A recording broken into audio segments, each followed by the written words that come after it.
Welcome, everyone, to this week's edition of Military Trailblazer Office Hours. Thanks so much for taking time out of your Wednesday evening to spend it here in the spirit of community, mentorship, and, of course, learning. I'm your host, Dave Nava.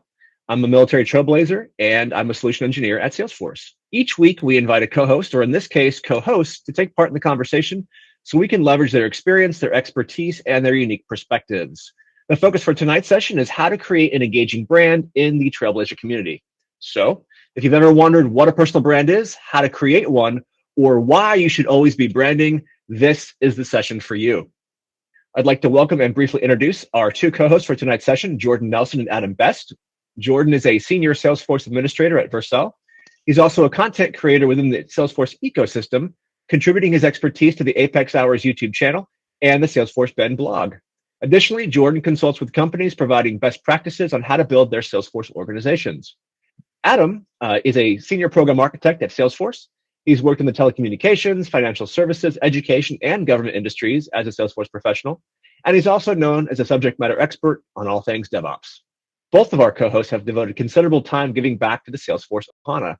It is great to have you guys co-hosting Office Hours with me. Welcome, Jordan and Adam. I appreciate it. Thank you. Yeah. Thank you, David. Happy to be here. My pleasure. If you could each take a moment to further introduce yourselves and share your Salesforce story, that would be great. Jordan, do you want to go first? Yeah, I'll kick it off. So my Salesforce story, if we kind of start there, I've been in the industry for almost 5 years. I think this year will be my 5th year. And where I started is kind of unique in a way where, for whatever reason, I decided that I wanted to try to do things very untraditionally. And so I was kind of in this position at the time. I just graduated college, just getting out of that. I went to school for entrepreneurship. And I had this like big pressure on myself that, well, I went to school for this, so I better start a business. And so I started a business, and I ran a car wrap shop for about 4 years. And it was making money, but it was really just basically a wash. I mean, I had employees, I had a shop, really wasn't profiting much off of it. And at the same time, I kept a side job to kind of help support all the stuff that I was doing. So at this side job, I was kind of getting promoted. I got pushed into a small team, about 4 or 5 people, and it was a business analyst team for Walmart e-commerce. And just out of luck of really everything, they started trying to cut some costs. Our headquarters was out in San Bruno, California, and then where I'm located is Salt Lake City, Utah. So pretty big difference as far as like what you'd expect economy-wise. So they pushed some of those Salesforce responsibilities over to my team. And yeah, that's where I started learning it. And I remember I just got into a position where, you're kind of like the person that's, I guess, taking on these responsibilities, Salesforce, and nobody's really doing it. So I thought, I had mastered Salesforce when I had like 10, 15 badges. Like I was just like, okay, like I could do anything I want to do with Salesforce. I got 15 badges, like time to start applying.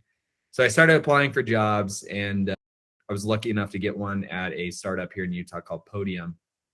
And it was great because they already had like a built out team. They had an architect, they had a senior, they had developers. And so I got pulled in. I think I interviewed well. And then they kind of quickly realized like, oh, he doesn't know as much as we probably thought he was going to know as a Salesforce admin.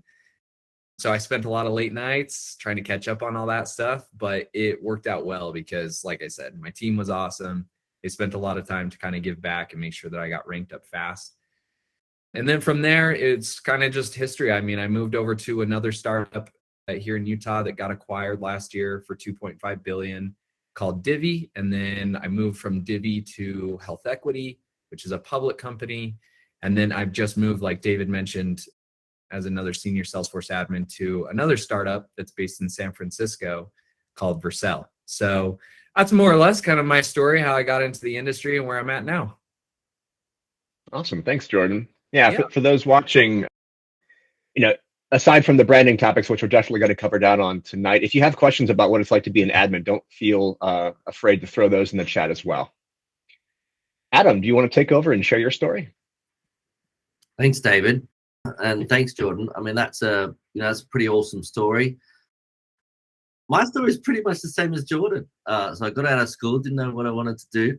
I started my business with a friend, a small consultancy firm back in the mid 2000s. but running your own business is is challenging, Jordan. So I appreciate where every dollar comes from. Okay. But yeah, I kind of ventured, and I was actually working in accounting, and I ventured into the Salesforce industry kind of just by chance. Someone tapped me on the shoulder and said, "Hey, look at this Salesforce stuff." And so I've been in the industry for about 13 years. I was a programmer before, so I did transition from another technology or a number of other technologies. If we've got ex-tech folk on LAMP, Linux, Apache, PHP, MySQL, a bit of .NET as well. But, I see people transitioning from all walks of life, and the Salesforce platform is so big. I just happened to end up, being a dev, then a senior dev, now an architect. And for those of you who don't know what program architects do, I guess we're too old to be good at code. No, I still code sometimes. We've got the breadth and depth of the platform, but we also have the breadth and depth of transformations. So I'm sitting in a customer just like yourself, or soon to be, helping craft that digital transformation. So I'm always helping someone. I mean, that's what we do by nature as Trailblazers, help people. So whether it be that junior developer or, CIO, helping them with a roadmap, I'm just helping someone just like yourself. Awesome. Thanks for sharing, Adam. Yeah, I appreciate you covering down also on what a program architect does. So similar to Jordan, if you have questions about what a DevOps or program architect does, please feel free to hit up Adam. I do see some new faces out there. So if you're joining for the first time, that's awesome. Thank you and welcome. I always like to briefly explain the purpose of these office hours before we open the floor for questions and discussion. So if you're here for the first time, these are an informal get-together for gathering with both military trailblazers as well as allies. Everyone's welcome to explore non-technical Salesforce career and branding related topics so we can help you collectively as a group achieve your professional development and your career related goals. So over this next hour, this is your opportunity for collaborative mentorship. Everyone on the call can speak up, help ask and answer questions from your perspective, and of course, that will enrich the conversation and provide diversity of experience to the answers. Please do keep an eye on the chat window if you haven't already. I've been posting things in there. So, volunteer opportunities, employment opportunities, knowledge articles, tips on branding, all in the chat window. And that is also actually saved to the YouTube channel in a document in the description section. If you want to ask a question at any point during today's session, please feel free to do so. This is your session. I've prepared some questions, but it's not about really what I'm interested in. It's about what you're interested in.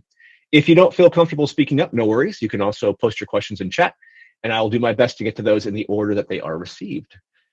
So finally, tonight's session is being recorded. If you'd like to share an attribution-free comment, you're nervous about sharing it, you don't want to appear in the recording, please let me know before speaking, and I can make sure it's edited out of the final recording. Harder to do that afterwards. All right, so with that in mind, we'll go ahead and kick it off. And I always like to start with a baseline. So, obviously there's folks on the call that have a decent amount of experience with branding. There's some experts on the call, and there's people that are like, I don't know what branding is, and that's why I'm here. Please help me understand what it is and why I need to do it. So we're going to start with that baseline. And Adam and Jordan, in any order you want to answer, from your perspective, what is personal branding? How would you define it? Okay, yeah, I'll start off.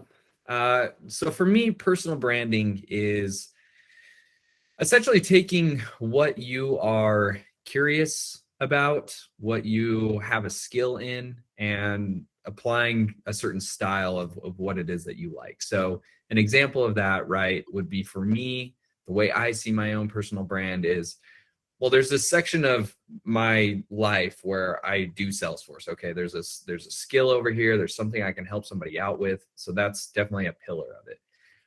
Then I have these two other pillars, which are, well, I still have interests. I have things outside of that skill that I would be interested in, things that I do, different takes on things, experiences I've had. And then same thing with like your aesthetic or your style. Kind of the same thing, right? Which is, okay, how would I approach a certain problem? How would I, attack this? How do I talk to people? What's my tone? What's my personality like?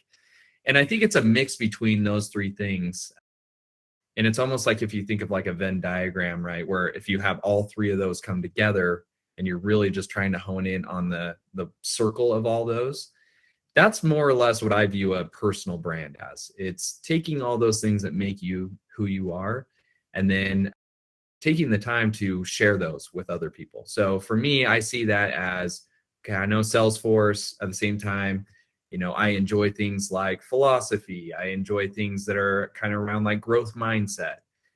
And then I have this very other like curiosity or style of different, graphic design and the way that I would approach it and the way that I see things, and kind of focusing in on like the visual side of it.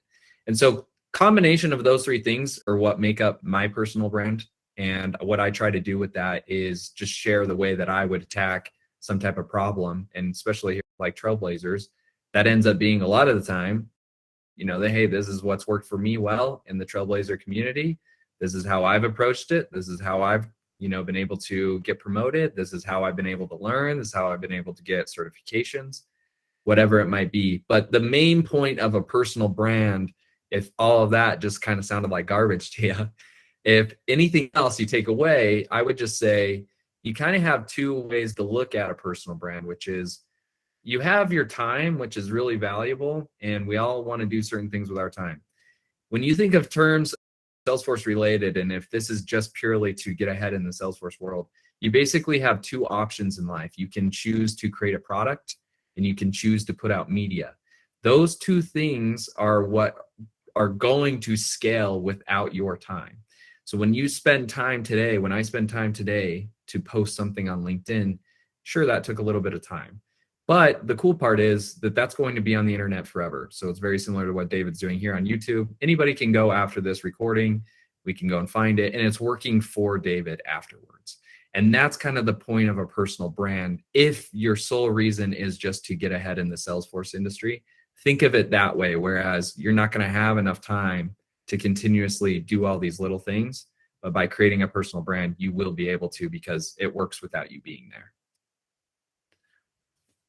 Yeah, that's great. I appreciate a couple of things about what you said. The fact that it works when you're not there. Collectively, all the products or the media that you've created continue to provide value, and so that adds up to your brand. But also, I really like the fact that in defining your brand, you're basically saying, hey, you're providing value to your professional community, and then you're wrapping that value in the style that is you. So your personal brand obviously should be unique. And you mentioned that you like, philosophy, and you take that philosophy and your other interest areas, you wrap that around the pillars that you talked about, and that provides the uniqueness, and that is what makes your brand yours. That's really, it's an interesting take on it that I hadn't heard, but agree 100%. Yeah. And real quick before Adam jumps in, one last thing I wanted to say on that is, when you guys are creating like a personal brand, if you think of all three of us that are on this call right now, Adam, David, and myself, I view it as, just like David said, it's super unique to who you are. And the more that you lean into who you are, the more you realize there's actually not a competition. David, Adam, myself, we're all trying to do something to help others. And maybe along the way, we decide we want to launch something to create more money for ourselves or whatever. Okay, well, the crowd that David is going to gather versus my crowd is completely different, because he has this whole other life and experience of being in the military, and that speaks to those types of people, right? And those are the people that tend to follow a lot of what David's doing, and that's great because he has that experience to talk to. And I'm just trying to do the same thing with my own experiences and what I'm interested in, and trying to gather those people. So just like you said, David, I just want to hurry and throw that in there, that once you realize that, there's no real competition, and that helps you stand out for jobs and how to get ahead in general in your career, I think. Yeah, for sure. To the other Jordan's point in chat, there is enough cake for everyone. So enjoy the cake. Adam, over to you. Yeah, I was literally going to segue to the why, and Jordan started that. So, for me, I'm a veteran, I guess, in the industry. And the Salesforce industry, if you haven't really experienced before, it's full of people giving back, and you don't have to be an expert to give back. Something that someone else doesn't know, and as soon as you learn it, you can share it.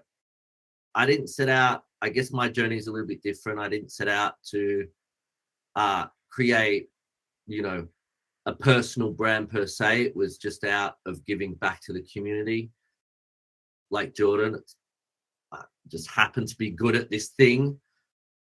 And so I've learned over the last 5, 6, 7 years through personal brand, through having it polished, you can help more people with their particular journey and help more people be successful.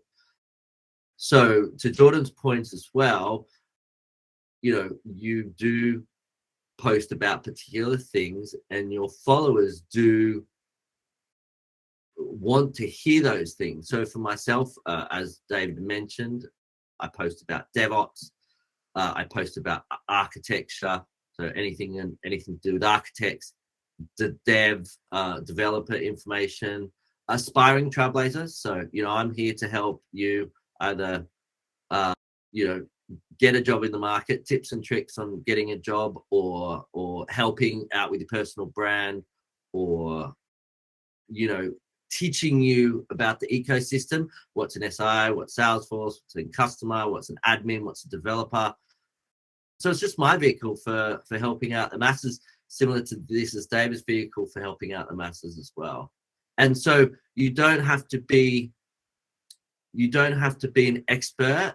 You'll always know something that someone else doesn't know. And when you share it, I think Rebecca Alkai's, on a podcast with Mia Pacey, Life with Golden Hoodie, put it really well the other day. And that was, if you can touch one person, if you can make a difference in one person, well, I mean, then that's just, that's the point of it, right? So just helping others. Yeah, it definitely is. Something you said is really interesting to me. You said that you didn't really set out to create a brand. It just evolved naturally from doing the things that you like to do, which is helping people. Jordan, I wanted to get your take. Did you set out to launch your brand specifically, or is it something that just kind of like with Adam happened? Yeah, it just happened. I pretty much did the same thing Adam did. When you look at it, it can be a little daunting to be like, okay, I'm going to post my thoughts out there and I'm kind of open to all these people to give me feedback, good or bad. And so for me personally too, I've never grown any type of social media channel before a couple of years ago. And so the whole process was new. What I actually saw as the problem was I got into the ecosystem. I quickly realized, and some people have this awesome strong suit where they can just fly through a lot of these certifications. And I quickly realized for myself, a strong suit was going to be communication and sharing my journey. And I was okay doing that. And so when I saw how many certifications there were and trying to stick out, even just in my own state, in my own local area, I saw the problem as, okay, well, there's got to be a way where I can kind of turn this into somewhat of a process to stand out in a different way. And so I started with, well, let me get on Wix. I'll create a free website. And if this never goes out to anybody else, what I'm going to do is just blog my own ideas. And so I can use those in my next interview to say, hey, I actually do know how to do flows. I do know how to do this. And if you don't believe me, here it is. I broke it down. You can check it out. And that evolved slowly into like me building up the confidence to be like, you know what, I think I could share this. I could share this online. And then it kind of picked up from there and turned into what it is now. But it definitely was not me trying to go out and do this from the get-go. It was just a way for me to save some time in an interview. And then that's what it turned into. And believe it or not, speaking about interviews as well, if you're out there and you're sharing things, they don't have to be super, super intelligent. It could be, hey, here's this new feature that's just come out in summer 22, right? If you're going for an interview, one of the top questions should be, well, look, the next release is coming out. What's your favorite feature? And if you can't answer that, it doesn't show that you're having a always learning, passion for innovation. And so not only the interviewer, if they do see you on, if most people are on LinkedIn. I'm on LinkedIn. I'm not really a Twitter person, but there's plenty of Salesforce who are on Twitter. There's a whole Twitter sphere out there that I don't miss out on, but I don't dip my toes into as much. But No, if someone can get to know you because they see your face, when you come for an interview, they'll be like, you've already gained some level of trust with them just because they've seen your face, just because they've seen you post something. So it is going to help you indirectly in an interview, especially with someone like Jordan, who's got 60,000 followers now, 60,000, crikeys. But it really does help you for interview for that trust, that early trust. And for someone like myself, I could probably, walk into any major SI and they would know me. They would know the value that I bring without having to read my resume. Yeah, that's definitely one of the beneficial side effects of a brand is it acts as your resume without someone having to actually look at your CV. Jordan, you said something interesting in that, initially when you were creating content, you weren't setting out to create content for others to share with others. It was basically for you to use for yourself that you could then reference in interviews. And then that turned into branding content that you were comfortable sharing externally because you'd had that practice and you'd gotten your confidence. So I wanted to highlight that because it's a great point that which for a lot of folks, they're nervous about putting stuff out there, right? Like I may not, they may be worried that they don't have enough experience or people will their ideas. But if you take a kind of a crawl, walk, run mindset like you did and just start creating content, and then when you feel like it's good enough to share, then you put it out there. That's a great approach. I love that. Yeah, for sure. And I think a lot of the times when you look up to different people in your life in general, whatever they might do, I think that's an easy mistake to always make where you think that they just went from 0 to 100, right? It's like one day they were a normal person, the next day they were just this awesome person, and they had nothing in between that led up to that. And I remember even for myself with personal branding, having conversations. There was a lady I worked with at the time, and she was a sales rep, and she actually had won like LinkedIn top voice of 2019 or something like that. And I was like, at that point, I was really wanting to try to like get onto LinkedIn. And I was like in that stage where still kind of really nervous to say anything. And I remember having like at length conversations with her at work, like, how did you do this? Like, how did you work up the courage to do this? And she talked me through just some like really small things that would probably be helpful here, which were like, before you even get to the point of where you feel comfortable to post or to create your own blog, she's like, where I started and where you could start to be really low risk is just start taking the approach of finding people's content you like and commenting on it, because that's going to do two things. Like, one, starts getting people to see your profile and want to follow you if you have good comments.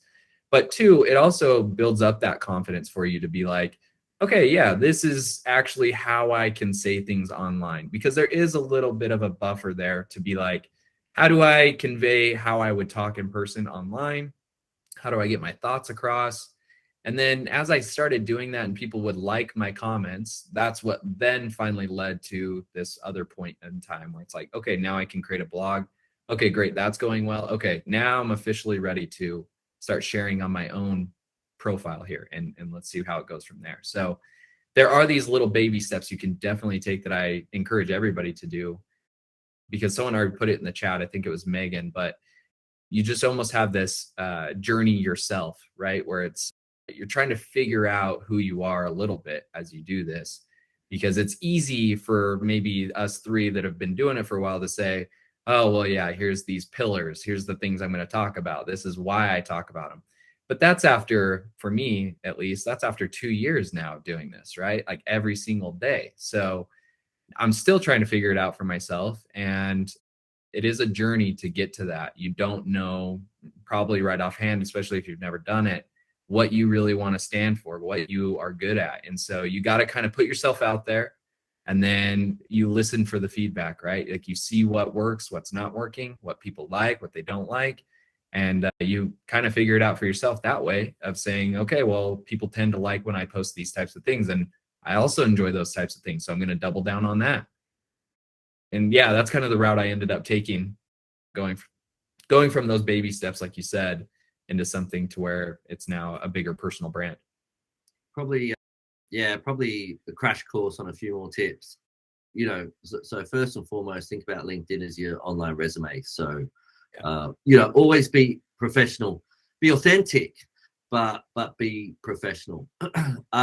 And for me, the main value is giving back. So I want to reach as many people as possible. So you want to maximize your viewers, your viewing of your post, your impressions, and engagement. So, I followed a influencer called Shay Rowbottom and learned a lot from her, just from her posts. And so what I learned from her posts is, post 2 or 3 per week. Okay. So when you post, then, you don't want to post too much. And then each time you post, LinkedIn will reward you for engagement. So you've got to comment on other people's posts. So by, saying, hey, great going, if someone posts about their cert or something meaningful, that will actually, the algorithms will then get your post on more people's feeds. Don't have links in your post. If you want to have a link, put it in a comment. And I think David Naver puts like little hands pointing down to comments. Images get more viewership, documents get more viewership. So if you want to create a little PDF and have a few, if you want to maximize your impressions, then and the number of times it's viewed, just kind of Google posting tips for LinkedIn, hashtags as well. Top hashtags are technology and innovation. And then there's some Salesforce specific ones, but don't use too many hashes. I think the magic number is 3. One of the LinkedIn engineers said. So yeah, it's about maximizing the impressions, and there's a whole bunch of tips outside your content to actually do that as well. Yeah, I love the discussion about not only how to brand, but the evolution of your brand. It's really interesting, all right, because it's always going to be changing. It's never going to be static, or it shouldn't be static. And as you get more experience over time, it will shift with you. Did want to get to a couple questions. So Larry asks, love the website blog idea. Any other good mediums that everyone likes, like specific platforms or outlets, websites, podcasts, socials?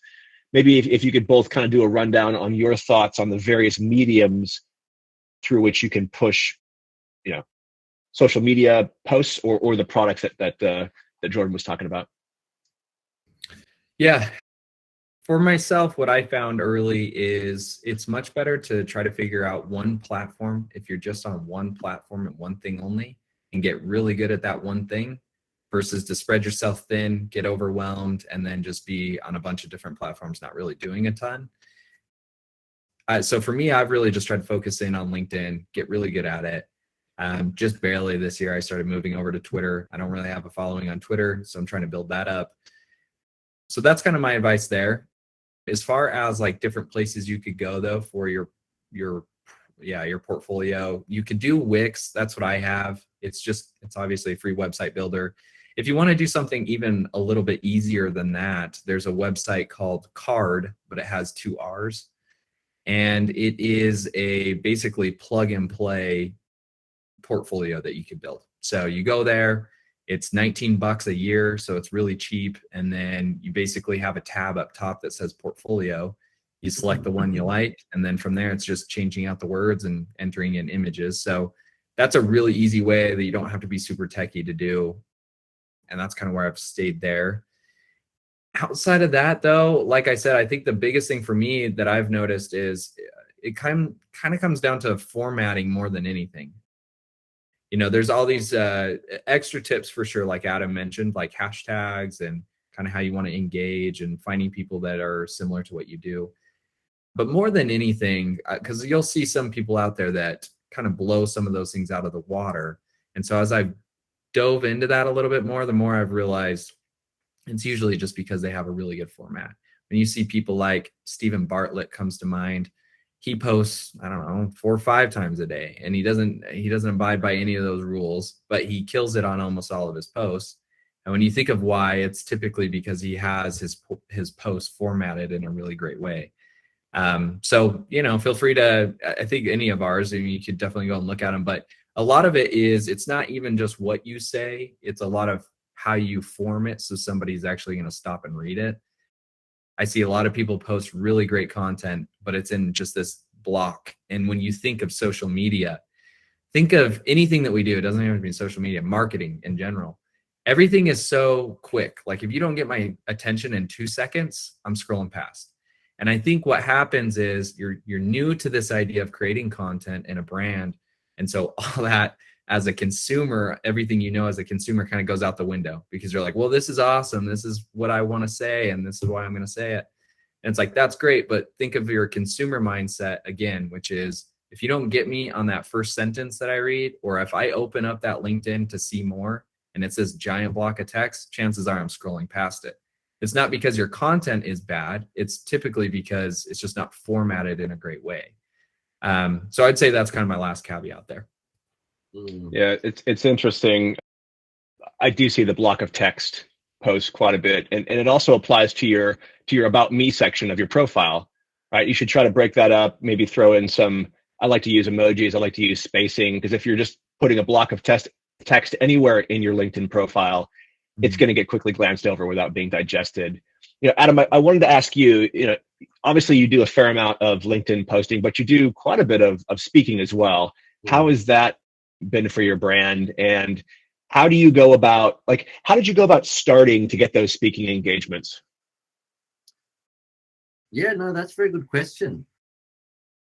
Before I get into that, I was just going to post another session that I did, get ready for a Salesforce career, because, and that's in chat now, because all the tips that Jordan and me are giving you today, we can only, we've only got an hour today.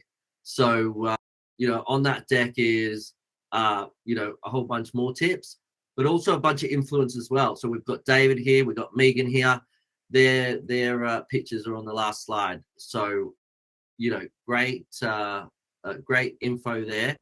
You can watch and read after today. But look, public speaking, I didn't always public speak. I didn't always present. In fact, it was, I remember getting up in school and having to debate. And it was like, the most nerve-wracking thing, right? And even in my early 20s.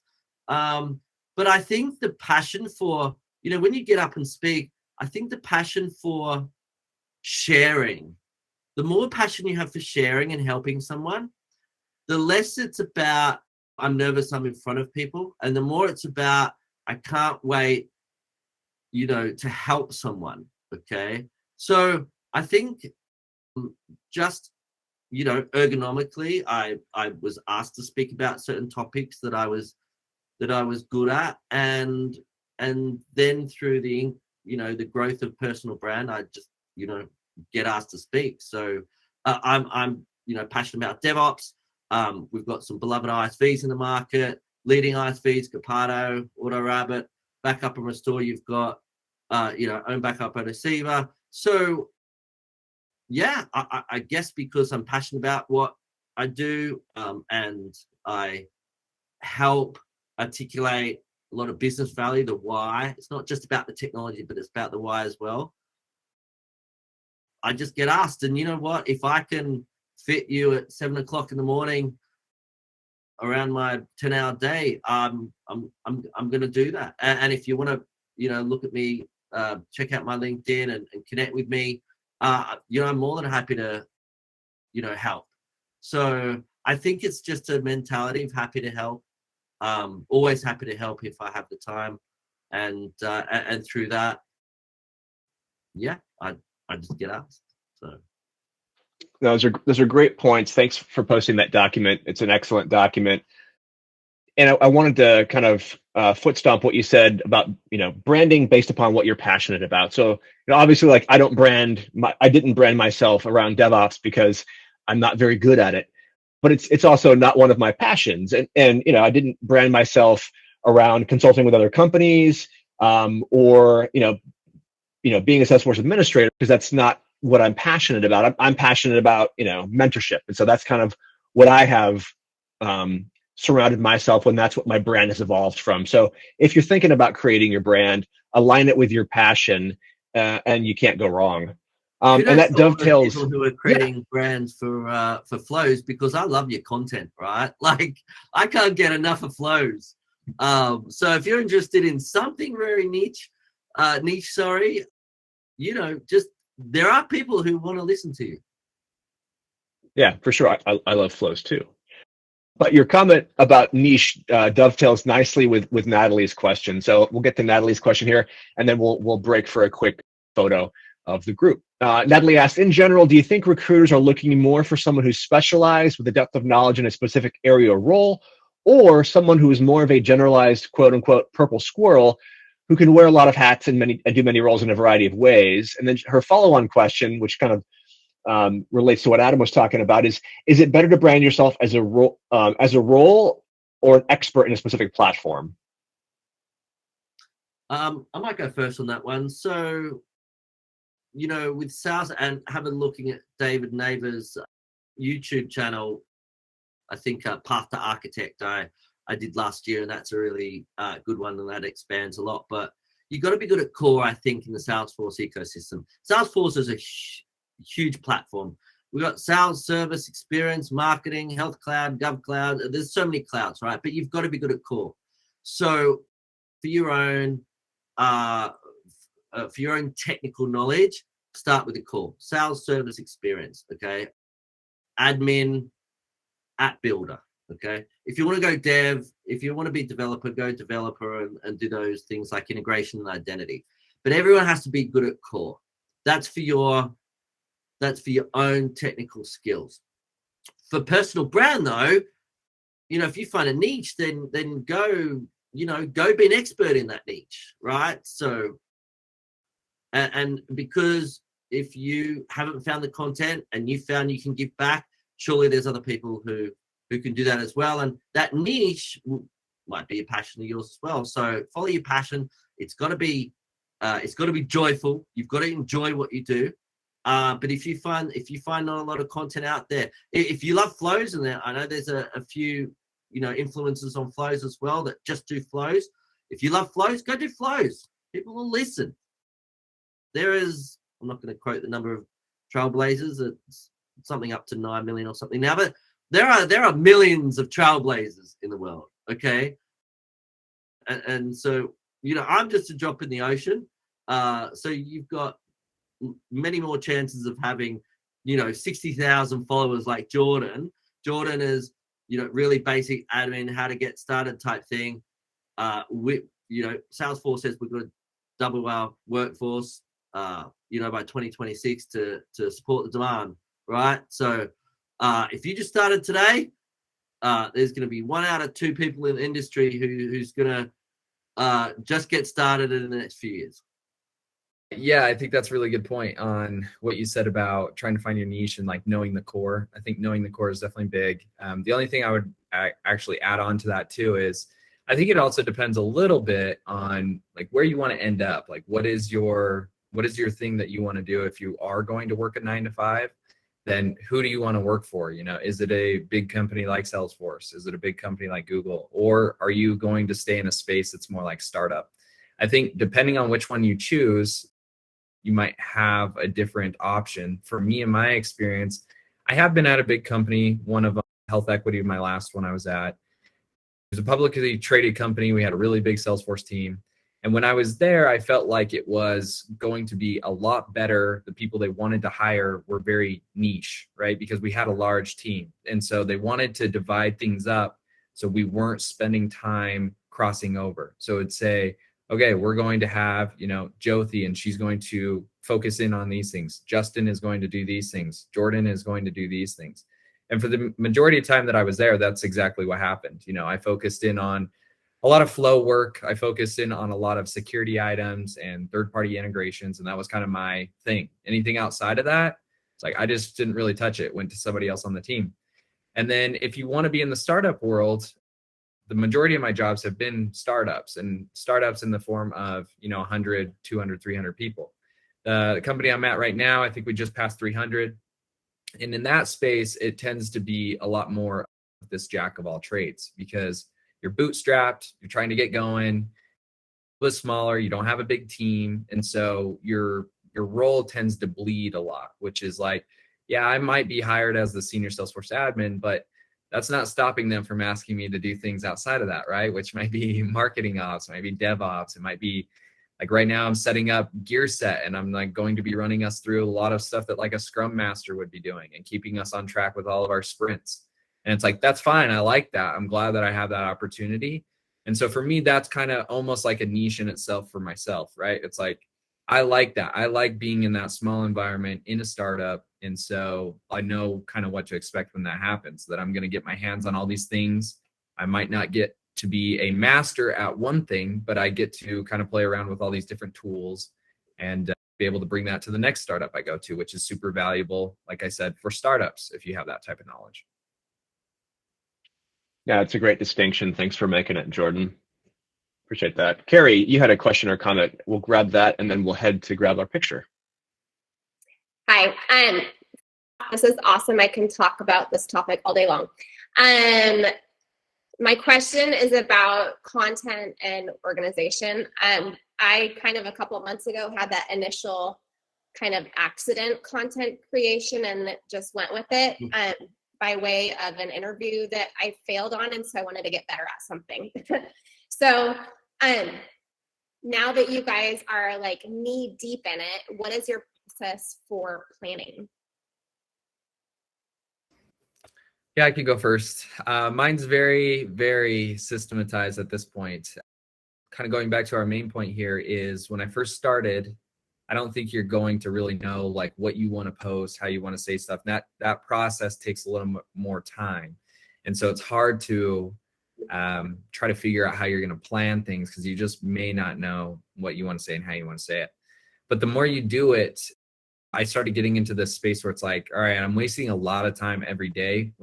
This is super applicable to Salesforce too, which is if you're working on a project at work and they ask you to do a different project, there's this gap in between of time lost because my head was over here. I was working on a flow. Okay, now I'm troubleshooting something in lean data. Okay, well, there's this gap because I got to take time to stop thinking about whatever I was thinking about, gear up and, okay, what's going on over here and what's happening. That same gap exists when you're creating content. And so for me, as I was doing that every day and I kind of knew what I wanted to say now, spending every day and gearing up my mind every single day to be like, okay, yeah, what am I going to say today? Let me write that down and try to get it out the door. It was a much easier process for me to just say, okay, Thursdays are my day. After work, I'm spending 2 to 3 hours and I'm just planning out for the next like 2 or 3 weeks. And I'm just never going to touch this for 2 or 3 weeks. That brings it way down as far as time that you spend. And it takes a lot of pressure and stress off to be able to do, I guess what we're all doing is he's still working 9 to 5. He's still got life. You got kids, all that kind of stuff. So it's like, I just don't want to be spending time thinking about what I'm going to say tomorrow when I could just do that one day out of the week for the next 3 weeks. And so I do that. And then the tool I use for that on LinkedIn specifically is Buffer. You can use Buffer. And as long as you have 10 posts or less, it's free. If you do more than 10 posts scheduled out, it's $5 a month. So it's still really cheap. Another good one that you could try, this one's a little more expensive, but it's great for people that are just starting, is called Hype Fury. It's more geared towards Twitter, but it does allow you to post to LinkedIn.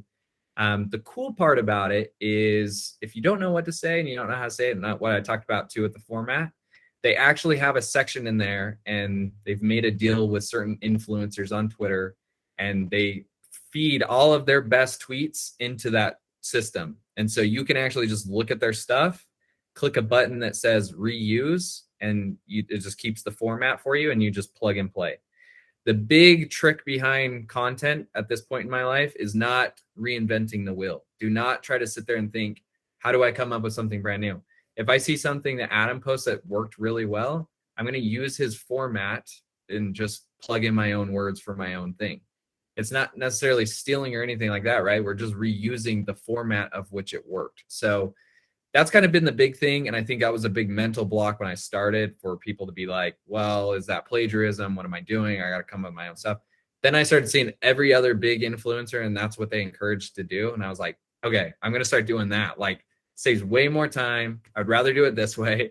And you're not stealing anything, right? You're just stealing the way they wrote it. Okay, the first line, then there's a space. and then they have 3 bullet points and then a space. Okay, that seems to be working. I'm just going to take that, put in whatever I want. So Hype Fury and Buffer are big ones for that.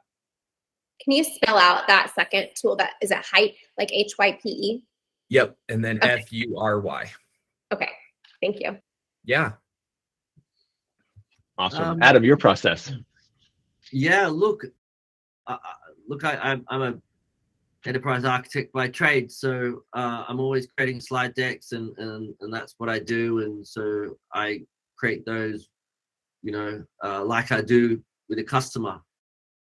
So I'm I'm going to say I'm not a content creator as such, although I create content. That's what I do for my day job.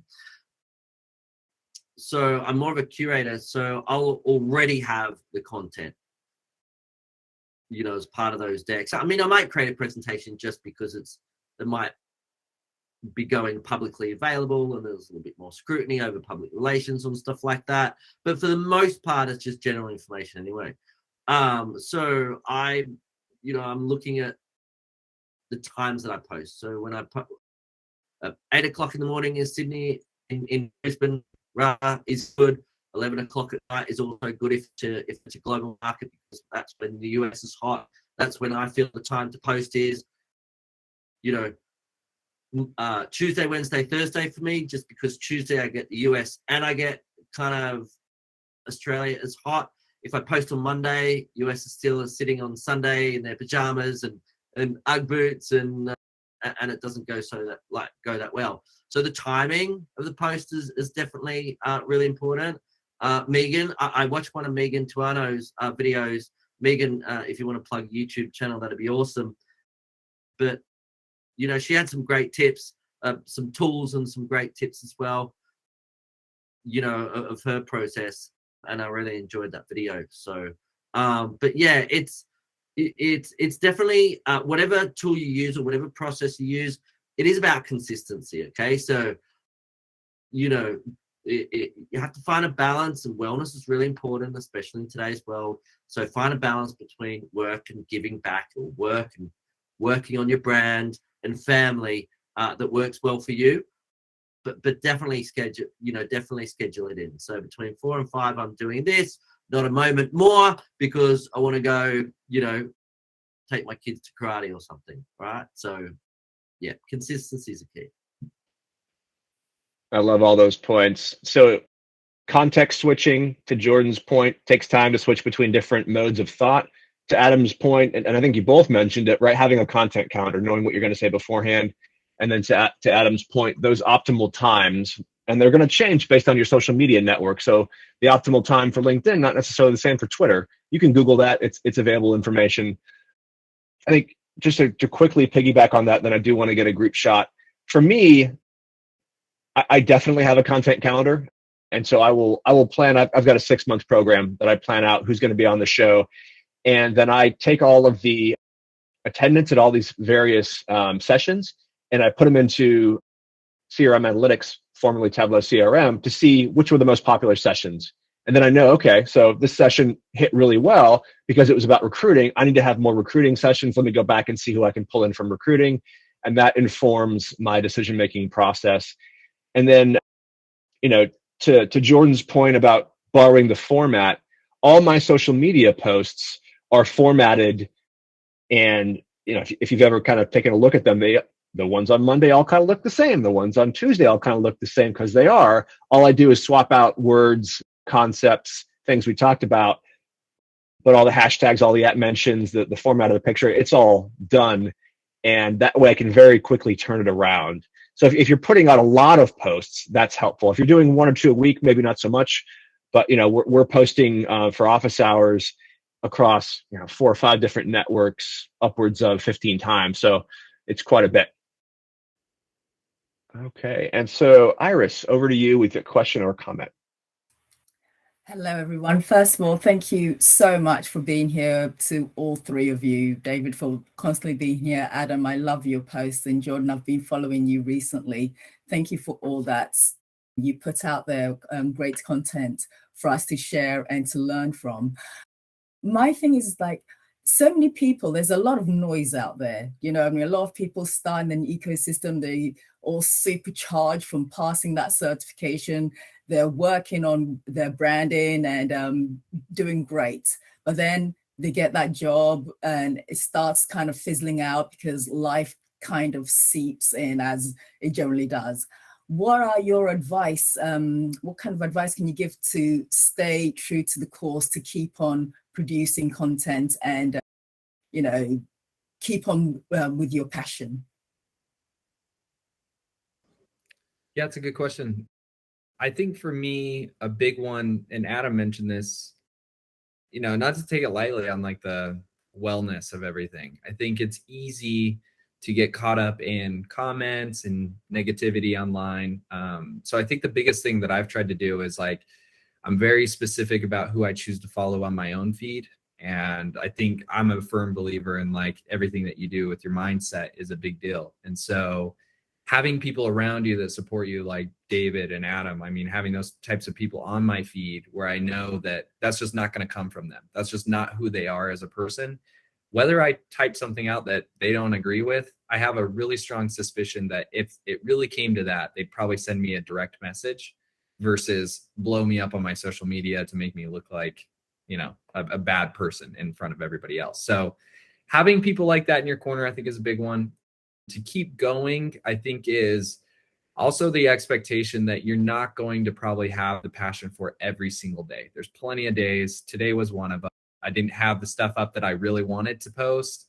And so it's kind of a little bit of a scramble. I've been late on, like I was saying, like I'm late on my date to actually plan out the next 3 weeks. So kind of at the end of my run here on the rest of my content, this morning was that way. It was like, it's not going to be really what I want, but I got to get something out because consistency matters to me. So I'm going to send it out. So I think also having that expectation of not every day is 100%, right? Some days are just, it was good enough for me to get this thing out the door. And then I would say the other part, we've kind of touched on this, is just, you know, really trying to lean into who you are as a person. I think initially I did everything that I'm telling you you shouldn't do in the beginning, which was, you know, I looked at everybody as competition. I was trying to up people on vanity metrics, and it's just a dumb thing to do because at the end of the day, what is that really amassing to? I mean, it's been mentioned a couple times, 60,000 followers, but let's say I wasn't getting anything out of that. And to an extent, that kind of happened to me, or it's like, okay, I'm growing followers, I'm getting likes, but so what? What does that mean to me? Like, am I advancing in my career? Am I helping people? Am I, you know, able to produce a product? And maybe that's what I wanted to do, is sell something. If none of those things are happening, then what's the point of having the followers or the likes in the first place? And so I think people get wrapped up in this concept because those are the things you can see. And it's easy to say, oh, well, so-and-so gets X amount of likes per post, and that's awesome. But if, you know, I get 5 likes, but all 5 of those people do the thing that I was hoping for, show up to something like this, or, you know, whatever, there's to support me, that's way better than 3,000 likes on a post. And so I think the last part of that is go in with an end goal before you even start posting, because that's going to keep you a lot more grounded to know that it's worth it, right? You actually have something that means something to you versus trying to rely on a lot of uncontrollable things, which is like what Adam already talked about. Okay, there's optimal times to post. And if I don't post at this time, or I didn't have the right format, or I didn't do this, it's going to perform different. And that's not really always in my control. And so I try to look at it as, you know, did I help somebody? Did I get this out? Did I get people over to my newsletter is a big thing for me right now. So if I did, okay, great, because that is a better platform for me to be able to share my message, be more who I am, go more in depth on topics that I want to, and it's not owned by a social media platform. So if they went over there, that's a win for me. I'll let you go out. There's not no, I mean you said it so beautifully. There's not much more I can add. I mean, you know, efficacy of platforms. LinkedIn, usually you're going to have you know, positive posts and positive comments. There are some, you know, detractors there, you know, haters, if you want to call them anything, but not too many. But you know, if you're on social media, but generally in the office and professionally, treat LinkedIn like it's a professional platform. Treat LinkedIn like, you're sitting in a meeting with someone. So if someone is not doing something right, or they kind of made a boo-boo, take them aside, give them direct, honest, quick feedback. Okay, not in front of anyone else. Just DM on LinkedIn and say, hey, you shouldn't really do that, or it might be good if XYZ type thing. So other platforms like Twitter, I'm not on Twitter much, but there might be other etiquette that's accepted, like lots of comments that might not make you feel too good, but just treat someone like how you'd want them to treat you, and I think it'll go a long way. As Jordan said, be authentic. Okay, so your personal brand is first and foremost you. Okay, so you shining out. You don't have to be someone else. You can be yourself. Okay, people are gonna love you for who you are and the content that you bring. And that's the third point, is really be targeted in your content. People are gonna follow you for certain things. So consistency on the type of content you put out is gonna be key as well. Yeah, those are great points. I think to kind of pull the most impactful thing from what each of you said is Adam, targeting your content, because if you're putting out content across all different types of mediums, across all different types of topics, it can get confusing and people have trouble identifying really what your brand is, who you are. Whereas if you stick to your earlier point, if you love flows, write about flows, and you stick to that, you'll become known as that, as the expert, and there's no confusion there, right? And I love Jordan's point where, with regard to metrics, like how do you know if you're doing well with social media branding? Well, it's less about how many likes you have on your post or how many impressions these days, now that LinkedIn's changed the algorithm again, less about how many impressions you have. It's more about, can you quantify, did I help somebody today? How many comments did you get where someone was like, that was awesome, thanks so much? Like, it's a good post for me if I have a couple of those. That's, I don't care if I had 5 views. If 2 of those views, people really enjoyed it, that's great. So focus on that. That's a great point. I love that. I mean, Stephen's comment, Jordan, the other day, yesterday, on, hey, go watch Jordan and Adam. Their tips helped me get a job. I mean, that made my day. That one comment, knowing that, made my day. It's like, well, I'm going to spend an hour just to reach one person. Absolutely. Yeah, for sure. Yep. Those are the metrics that matter. Yeah, I feel the same way. I think, there's even those little things I've been doing with like the graphic design stuff. I know I'm not super awesome at them yet. That's something I want to like get more into. Hey, Stephen. Where it's like, if somebody comments on that, they tend to do pretty like bad as far as metrics go.